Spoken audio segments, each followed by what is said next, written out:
This is episode 1657.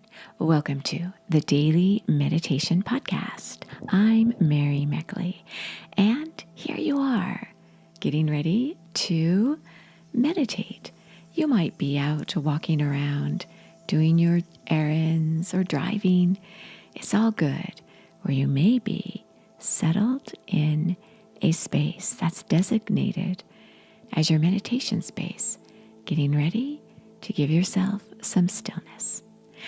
So I'm going to provide you some meditation inspiration today, and I'll share with you a breathing technique.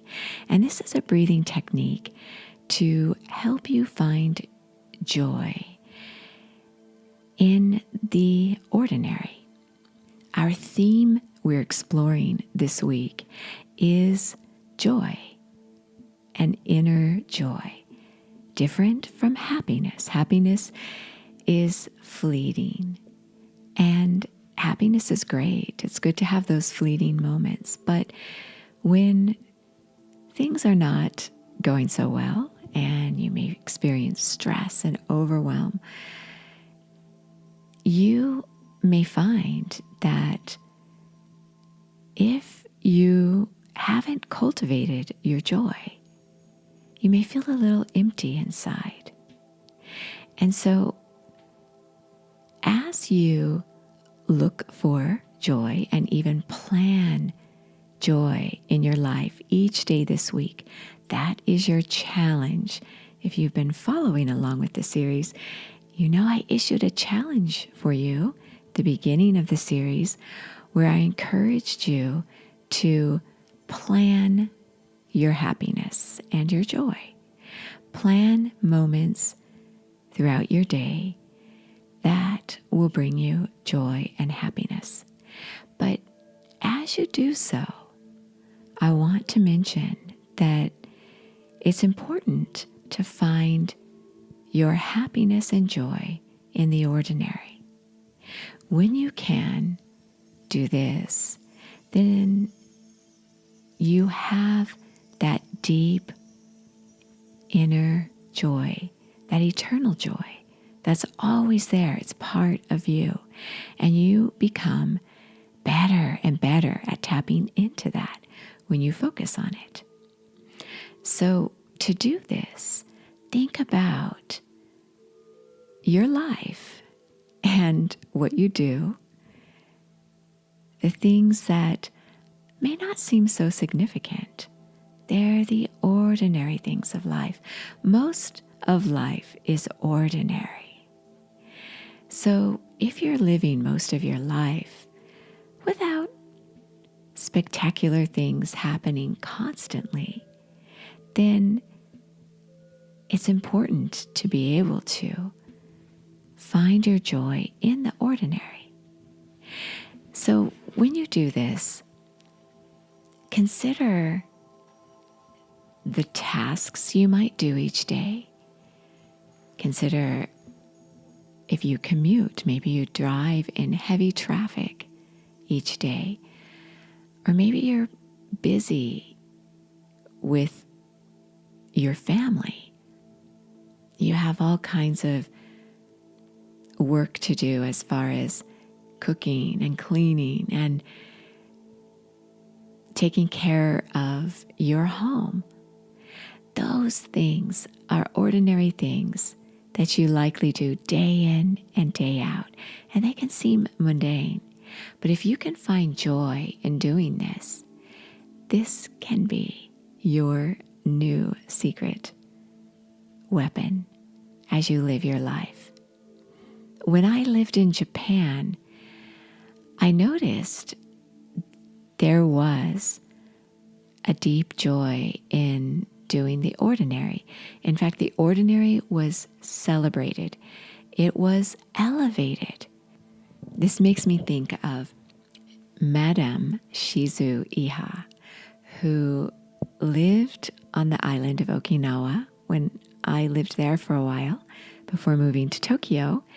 And she was the wealthiest woman on Okinawa, and I happened to live in the same condo unit as she did She owned the condo unit, and the entire top floor, the penthouse, was hers.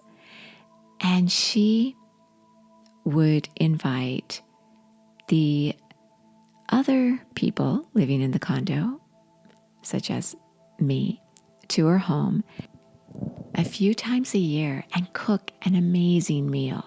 This wasn't a meal she had catered. There was no one to help her, and she refused our help. She would sit at this low table, this low, long table where we were all seated, and we overlooked the South China Sea. It was an amazing view of the town and the sea below her condo unit, which sat high on a hill. On the narrowest part of the island, it was only 4 miles wide across, so we could see all around the whole island. And she would cook and serve and clean up. And she refused our help because she was celebrating these events that we normally think sometimes are beneath us, such as preparing a meal or cooking it or cleaning up. She did this to honor us, and she really knew how to honor ordinary life. And I think that's what made her so successful. She happened to have a real estate empire on the island and also in Hawaii and Las Vegas.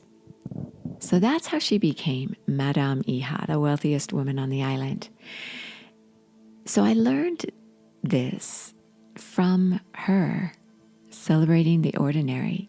She would go on a walk each morning and bring back all kinds of vegetables that the village people would give her as she walked each morning and past their homes and gardens.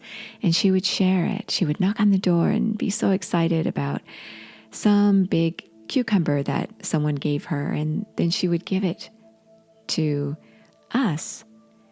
And it was so humbling to have this woman who was so busy and had so much status spend time celebrating the ordinary with us.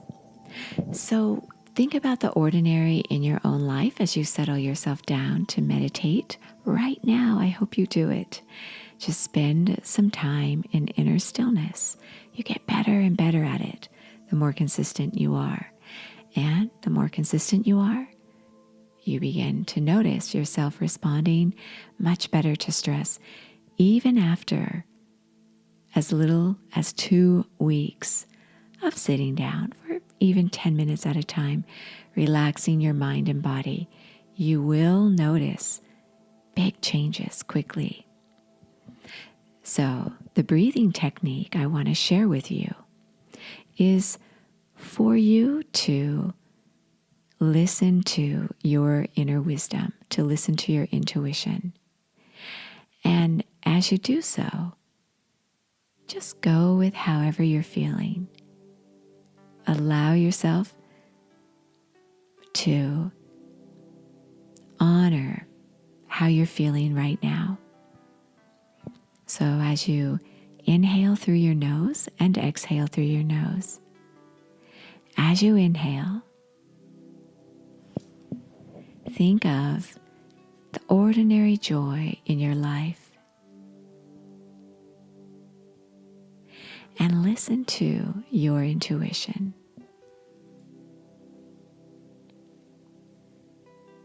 Exhale any tension. And as you inhale, listen to your intuition, your inner wisdom. This is where you find your joy. You are so worth slowing down for.